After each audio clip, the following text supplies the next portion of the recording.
Let's get started with medicine manipulation. An ability that lets you flex your brain power and become a pharmaceutical master.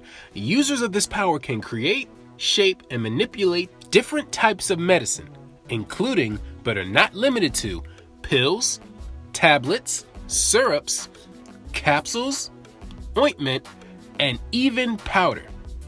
And before you go there, I want to be clear on how broad the concept of this power is. You see, we've defined medicine, the science and practice of establishing the diagnosis, discovering the problem, prognosis, identifying the problem, treatment, and prevention of disease in order to maintain and ensure health.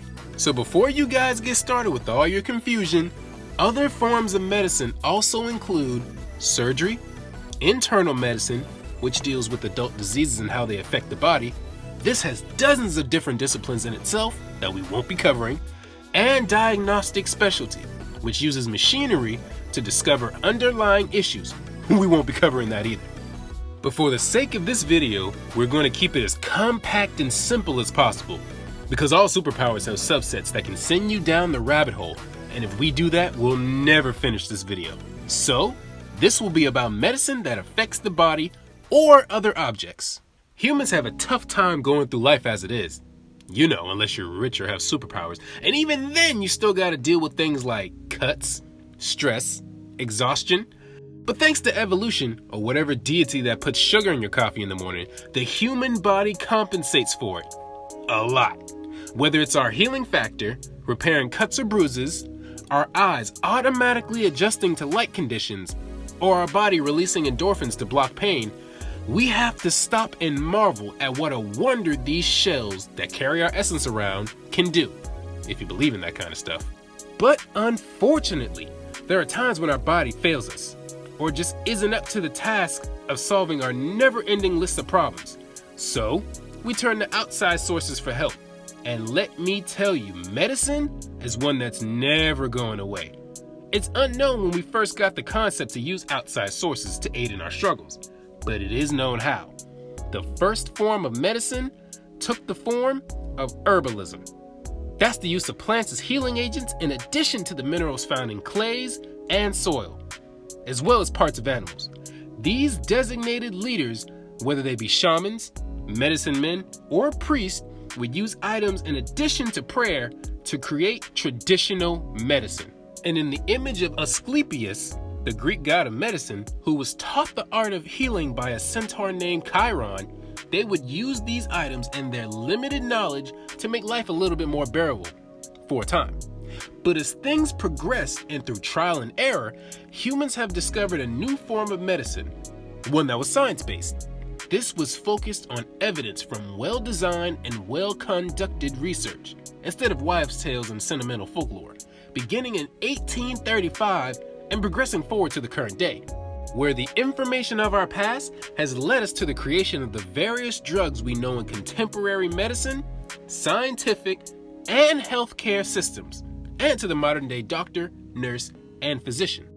Medicine as a concept itself has been portrayed in numerous lights, both positive and negative, with the explainable being praised and the unexplainable being coveted after. Being something that, along with many other facets of life, we haven't been able to trace to a definite origin, it remains a grand footnote in the history of human existence. But as I said earlier, we're going to try and stay away from the event horizon that is medicine and keep it very simple, for your sakes and for mine. Now, with medicine being such a broad and loose term, the average person of the modern day refers to medicine as items that can be ingested or applied in order to achieve a desired effect. I think we all can agree with that.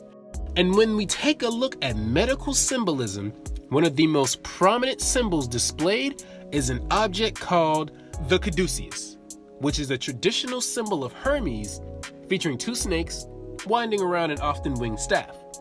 It's oftenly mistakenly used as a symbol of medicine instead of the rod of Asclepius, especially in the United States. You see the subtle differences?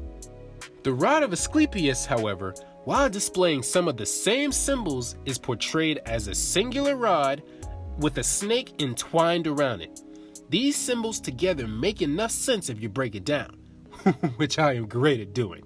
Since snakes shed their skin and possess venom that can harm, the former of the two is thought to symbolize rebirth, rejuvenation, and healing, while the latter can be used to kill or can be reverse engineered to cure. This represents the dualistic natures of drugs, aka medicine. Physicians diagnose and prescribe a dosage of medication based on the symptoms of the particular patient, and that dosage is given in regards of being enough to treat the symptoms of the ailment in question. But if too much, too little, or taken in irregular order, nasty side effects are produced. It also helps that the Greek word drug, medicine, and poison were all reflected in the same word, and the rod being a symbol of authority. So there's that.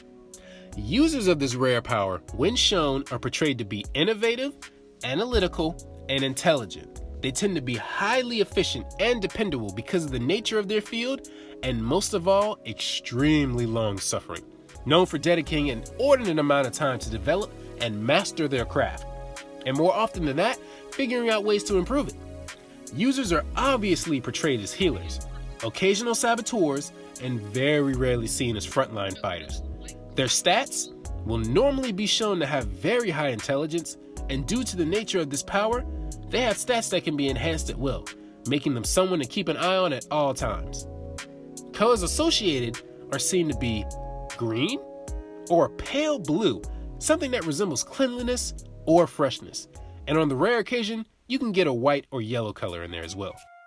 Now, with the power to manipulate medicine comes the ability to attack with, defend with, and control medicine, creating constructs out of medicine, using medicine itself as a weapon, and creating medicine to use it in the manners listed previously.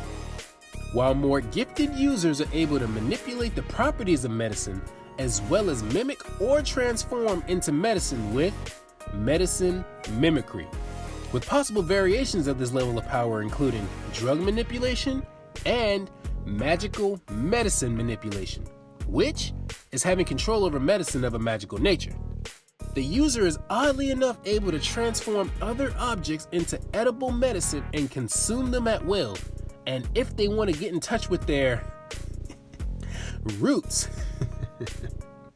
they can harness the power of herbs with plant manipulation, while the highest level users are able to tap into the ancient and mystical power of alchemy. They're able to manipulate the chemical levels in the bodies of those affected with body chemistry manipulation, and are able to do this via chemical manipulation. Yeah, that's right, 2 powers in 1. They are able to create medicines that are capable of restoring and enhancing the health of yourself and others with health optimization. And, as I mentioned earlier, the field of medicine itself is extremely broad, but users can use their knowledge of the human body in order to perform supernatural surgery. This power, being as rare as it is, despite its real-world influence, is ironically hilarious. But there are a few limitations that this power would be subjected to. One being that this seems to be an organic specific ability. I mean, machines don't take medicine. do they? Another being that they are unable to create their own medicine, only manipulating it from outside sources, which would be great if you live near a senior center, a hospital, a pharmacy, anyway. And to add insult to injury, being limited to only controlling certain types of medicine. Of course, if you're going to use this power to attack and defend with, good luck with that. The user's natural skill, knowledge, and strength will be a major deciding factor in this. That, and the unintentional side effects of your medicine, and the off chance that the target could have or can build up resistance to your power. And there you have it. Medicine manipulation in a capsule. But no, seriously, this ability, while having millions of associations in itself, is very rare off top. Whether it be from not knowing how to portray this ability in a way where it doesn't confuse your audience or makes you think of something else, it's rare. Very rare. But a good door opener for dozens of other powers, if you catch my drift. And now, with all that out of the way, it's time to place this ability on the scale. Medicine manipulation, an ability of the old way and the new with tons of potential and 10 times more associations. Unfortunately, it does suffer from some pretty logical weaknesses that you can't overlook. So, on a scale of 1 to 10, the Shey scaling system gives this power a syrupy 5. An ability that makes a great start or headway into something else, but you better know what you're doing. And it can be misconstrued for a dozen other abilities. You don't need that kind of confusion when you're designing a superpower. Thanks for watching. You guys think of any more applications for this power? Jot it down in the comment section. Start a discussion. The index doesn't grow without you. I'll be back with an entirely new ability, analysis, and breakdown pretty soon. Deuces.